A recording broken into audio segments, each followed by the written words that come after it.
தெருவா தெரு தெருவா வந்து எல்லா எல்லா தெருவுக்கும் நான் இதை பண்ணுங்க, இதை கொடுத்தேன். போலீஸ் 3 நாள் ஆச்சு கம்ப்ளைண்ட் எடுக்கல.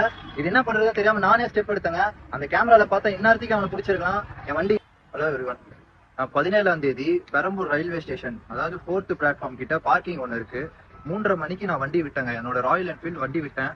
அடுத்த நாள் காலைல 11 மணிக்கு 12 மணிக்கு லால்பாக் ட்ரெயின்ல வந்து நான் டோக்கன் கொடுத்துட்டு வண்டி எடுக்கலான்னு போட்டு டோக்கன் ஃபர்ஸ்டே வாங்கிட்டாங்க. இவங்க காசு பே பண்ணிட்டேன். இவங்க வண்டி எடுத்துட்டு டோக்கன் வாங்க மாட்டேங்கிறாங்க. டோக்கன் வாங்கிட்டு போய் வண்டி எடுத்துக்கு உட்காந்துட்டானுங்க. நான் வண்டி தேடுறேன், வண்டியவே காணுங்க. நானும் 2 நாளா அலையிறேன் போலீஸ் ஸ்டேஷனுக்கு 10 வாட்டி போனேன், 2 வாட்டி போனேன். அப்புறம் இங்க ரயில்வே போலீஸ் 10 வாட்டி போயிட்டேங்க.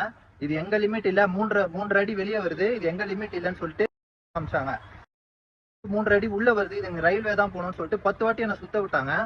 இதே நார்மலான பீப்புளுக்கு, நான் எங்களை மாதிரி ஆளுங்க, நான் எங்க போய் கம்ப்ளைண்ட் கொடுக்குறதுன்னு எனக்கு தெரியல. வண்டி தொலைஞ்சு இதோட 3வது நாள். நான் 17ஆம் தேதி விட்டேன். 18, 19, 20 3 நாள் ஆச்சு, இன்னும் கம்ப்ளைண்ட் எடுக்கல. எல்லாரும் வச்சும் நான் பேசிட்டேன், எதுவுமே வேலைக்கு ஆகல.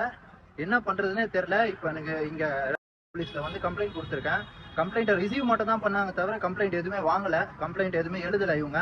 நாளைக்கு காலைல போலீஸ் வருவாங்க, இன்ஸ்பெக்டர் வருவாரு, அப்போ நீங்க வந்து எஃப்ஐஆர் நீங்க கம்ப்ளைண்ட் பண்ணி தரோம் அப்படின்னு சொல்லியிருக்காங்க.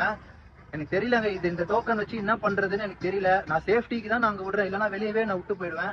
எனக்கு சுத்தமா புரியல. நீ கேட்டா இன்னொரு டோக்கன் இதே நம்பர்ல வாங்கி போட்டு இது பண்றேன்றாங்க. அப்புறம் இது நான் தெரு தெருவா வந்து எல்லா தெருவுக்கும் நான் இது பண்ணங்க, இதை கொடுத்தேன். போலீஸ் 3 நாள் ஆச்சு கம்ப்ளைண்ட் எடுக்கல. இது என்ன பண்றதுன்னு தெரியாம நானே ஸ்டெப் எடுத்தேங்க. அந்த கேமரால பார்த்தா இந்நேரத்துக்கு அவனை பிடிச்சிருக்கலாம். என் வண்டி என்ன ஆச்சுன்னே தெரியல, எங்க போச்சுன்னே தெரியல.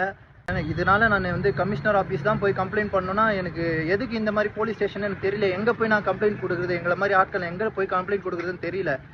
எனக்கு நீங்களே ஒரு வழி சொல்லுங்க. நான் நாளைக்கு உங்களுக்கு